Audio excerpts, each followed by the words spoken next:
I mean, if you'd have told me 5 years ago that I was going to go from coming out of a nursing home, which I never thought I was going to get out of, to moving into an apartment, if you'd have told me I was going to be married and the owner of a house, I'd have told you you were crazy. And here I am, here we are, and here you are. So it's like anything can happen. So I came to Frontier in 1974. I came with my brother Charles, or Charlie as he's known, and we had been working along with several other members of the community to start a nonprofit. Nobody was specifically developing affordable housing for very poor folks at the time. There was a tremendous need. I mean, dilapidated housing was everywhere. Lack of plumbing, lack of adequate space, lack of good heating and cooling, warm, dry housing was just everywhere. And so we saw it as part of our mission to make a contribution to making this place a better place to live. I've had my Frontier home since 1988. We were living in a house on the same property, and it burnt down in 1987. And from there, we were staying in a trailer right across the road that was not really habitable, but we made do for 13 months. Tom Carew told me that after I got my divorce papers, that I would come in to see him, and I went in to see him, and he says, we'll start building. And we stayed in that trailer for 13 months, and it had holes in the floor, had no running water. And to use the bathroom, it went under the trailer. It did not go into a septic tank or anything. And every day I'd come home from work, and I'd go and check and see how they were coming on my house. My earliest memory of Frontier, at least the one that resonated with me the most, is that there was a film shown at the bank where I worked, and it was a film about the housing situation in our area. A lot of the homes that they were showing were from my area, Elliott County. I did not grow up wealthy. I don't know anyone who grew up wealthy in Elliott County. It was a very poor county, and we were among those poor folks. What I saw in that film was families at that time living in houses that could not have possibly been warm in the winter. No electricity, dirt floors, no running water. And the reason it resonated with me is because I recognized some of those homes.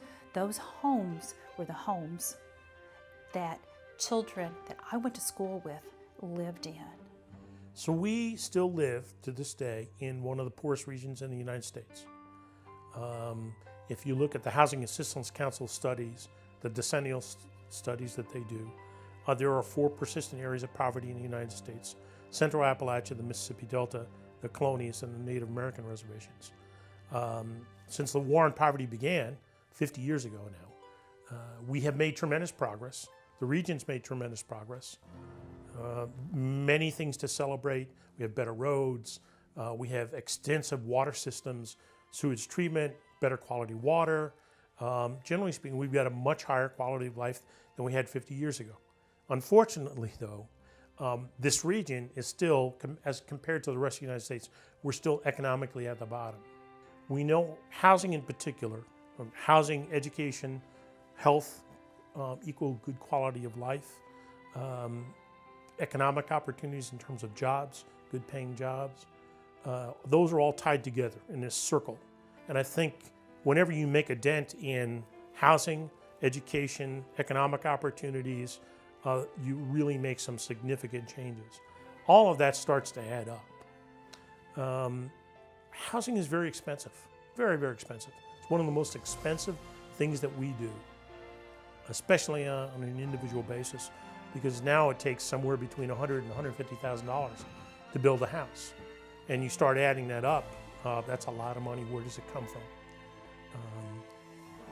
I think what Frontier does is help folks connect the dots, connect the resources.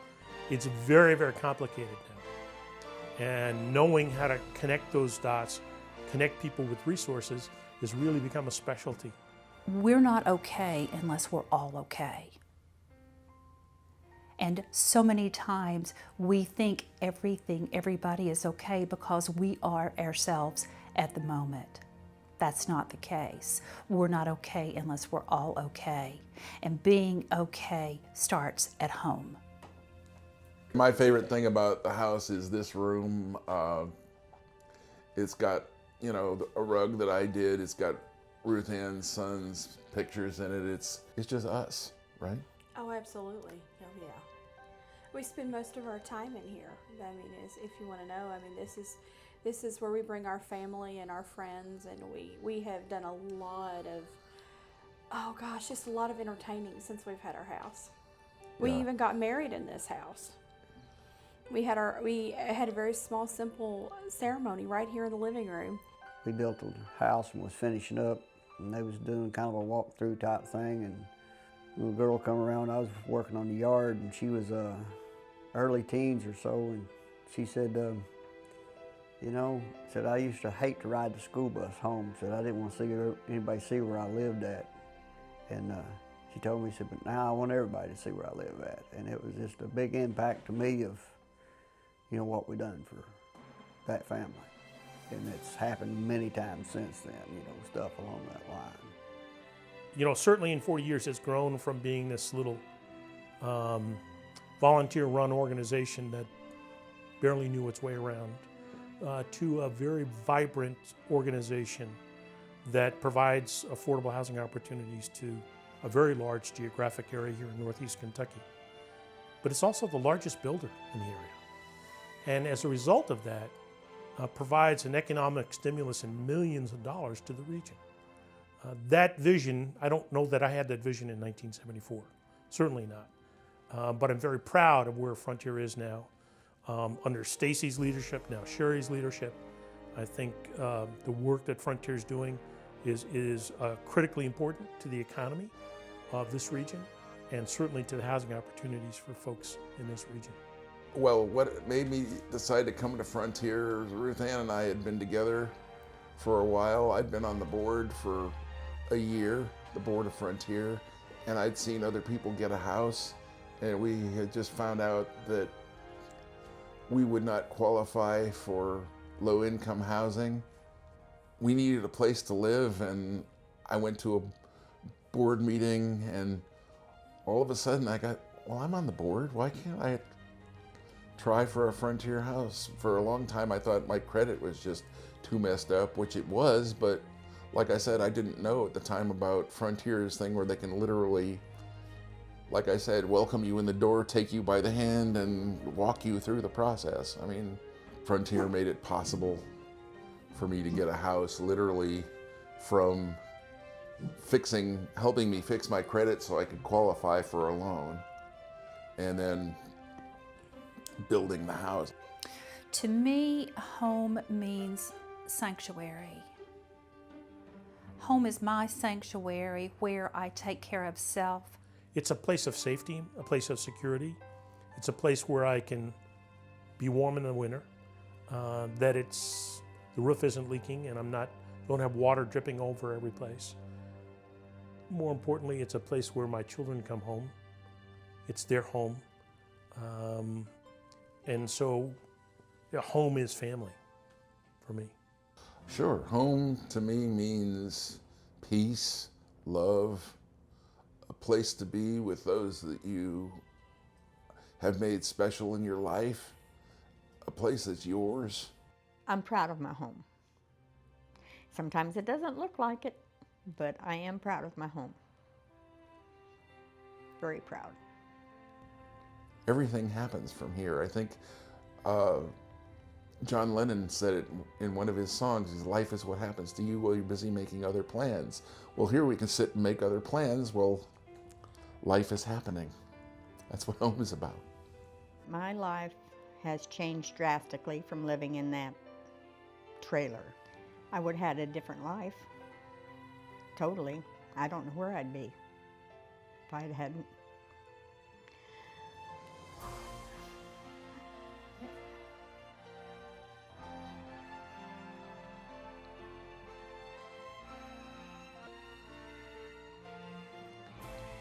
because it's been rough. Raising 3 teenagers without a husband. At least I had warmth, I had water, I had electricity. I had 4 walls around me, had a roof over my head and my children's head. I mean, frontier housing as a home builder, I mean, would be the best way I would put it. Frontier housing is and can be a miracle if you let it. But you got to take the first step and ask for help. I feel like people should be informed. People need to know that there's something like Frontier out there. Well, to this day, people come up to me in the grocery store and thank me for what Frontier Housing did. That they would remember that tells me it was very significant for them and for their families. That tells me that we were doing something right and that you all are continuing to do something that's right.